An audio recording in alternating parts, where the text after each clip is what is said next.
በስመ አብ ወወልድ ወመንፈስ ቅዱስ አሐዱ አምላክ አሜን። እንዴት ቆያችሁ? እኛ እግዚአብሔር ይመስገን ደህና ነን። ዛሬ እንግዲህ በ10ኛ ክፍል እንደ መጨረሻ ሐሳብ ብለን ለማንሳት የፈለግነው የግስ እርባታን እንመለከታለን ማለት ነው።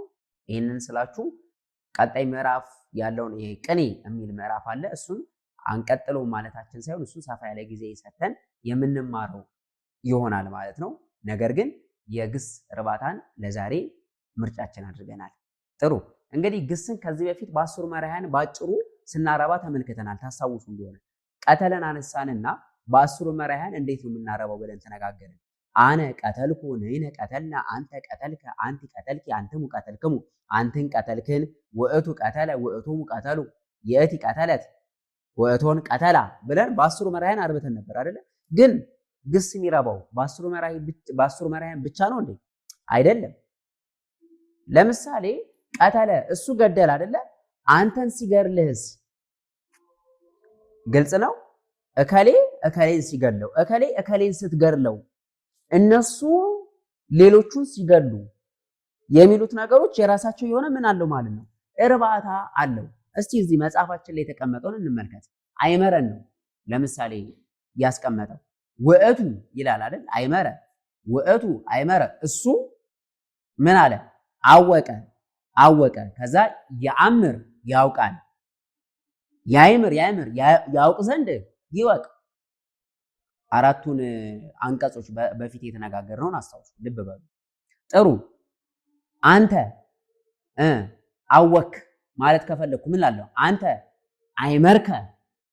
ከዛስ ታውቃለህ ማለት ከፈለኩስ አንተ ተአምር። ታውቅ ዘንድ ካልኩስ ለማለት ከፈለኩ ታይምር አይደለ? ከዛስ እወቅ ካልኩኝ ትእዛዝ አይምር አይደለም ነው። ስለዚህ በዚህ መሰረት ይረባሉ ማለት ነው። እስቲ አንድን ጨምር። አንትሙ እናንተ፣ ለወንዶች ማለት ነው። ቅርብ አይደለ? አንትሙ እናንተ አወቃችሁ፣ አይመርክሙ አወቃችሁ አይደለ? ከዛስ ታውቃላችሁ፣ ተአምሩ። ከዛስ ታውቁ ዘንድ ታይምሩ። እወቁ ለማለት ከፈለኩስ ምን እላለሁ?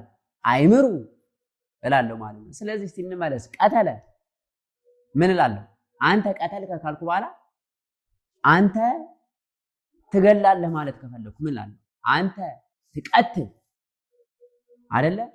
አንተ ትቀትል እላለሁ ማለት ነው። ግልጽ ነው።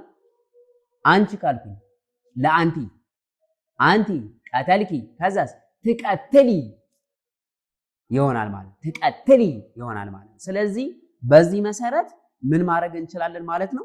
ግሶችን ማርባት እንችላለን ማለት ነው። እስቲ ለየት ከሚለው ውስጥ ይቤን እንመልከት። ይቤ ማለት ምንድን ነው? አለ አይደል? አሁን ለምሳሌ ይቤ እዝራ እንላለን አይደል? ይቤ እዝራ። ስለዚህ እዝራ አለ አይደል? ይቤ እዝራ አለ።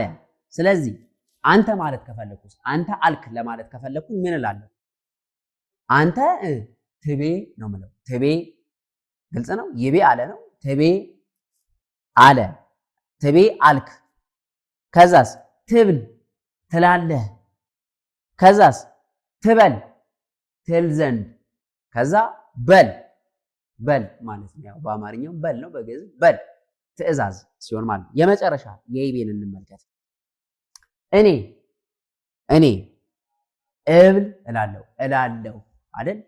አነ እብል እኔ እላለሁ እብል። ከዛስ እል ዘንድ እበል እላለሁ እል ዘንድ እበል እላለሁ ማለት ነው። ግልጽ ነው። ስለዚህ በዚህ መሰረት ይቤንም ማርባት እንችላለን ማለት ነው። ያው አንዱን ከያዝ ነው ሌሎቹን ማርባት ምንድን ነው ማለት ነው? በጣም ቀላል ነው ማለት ነው። ስለዚህ ይህንን የዚህኛውን የግስ እርባታን ትምህርት ለማዳበር ግሶቹን በሙሉ መዘርዘር አይቻልም አይደል? ወይ ደግሞ ጊዜ ሊፈጅ ይችላል። ግን አንዷን ማወቅ ግን በጣም ቀላል ነው አይደል? በአንዱ መሰረት ሌሎቹን ምን ማድረግ እንችላለን ማለት ነው? ማርባት እንችላለን ማለት ነው። ስለዚህ እስቲ እንደ ቤት ስራ ያዙትና የምታውቋቸውን ግሶች መጀመሪያ በአስሩ መራሕያን ከዛ በኋላ ደግሞ በአብይ አንቀጽ በትእዛዝ አንቀጽ እያደረጋችሁ በቀዳማይ ካልአይ ሳልሳይ ራባይ አንቀጽ እያደረጋችሁ ለማርባት ሞክሩ። የምታውቋቸውን ስላችሁ ለምሳሌ ጸለየ ታውቁታላችሁ፣ ከጸሎት ጋር የተያያዘ ስለሆነ አይደለ? ቀደሰ ታውቁታላችሁ፣ በጣም ቀላል ግሶች። ስለዚህ እነዚህን ግሶች እስቲ በማርባት የግስ እርባታ ችሎታችሁን ለማዳበር ሞክሩ። መልካም። ዛሬ የተማርነው ትምህርት ላይ ጥያቄ አስተያየት ካላችሁ መጠየቅ ትችላላችሁ፣ በመራሄ ሚዲያ ላይ ማለት ነው። በማንኛውም ጊዜ ጥያቄያችሁን ማቅረብ ትችላላችሁ። እኛም እንደ እግዚአብሔር ፈቃድ ጥያቄያችሁን ለመመለስ እንሞክራለን። በዋነኝነት ግን የግዕዝ ቋንቋን ለማዳበር ማንበብ መቻል አለብን። መጽሐፍትን ማንበብ መቻል አለብን፣ መመርመር መቻል አለብን ማለት ነው። ስለነበረን ጊዜ የእግዚአብሔር አምላካችን ስም የተመሰገነ ይሁን። በቀጣይ በሌላ ርዕስ እስከምንገናኝ ድረስ ሰላም ቆዩ።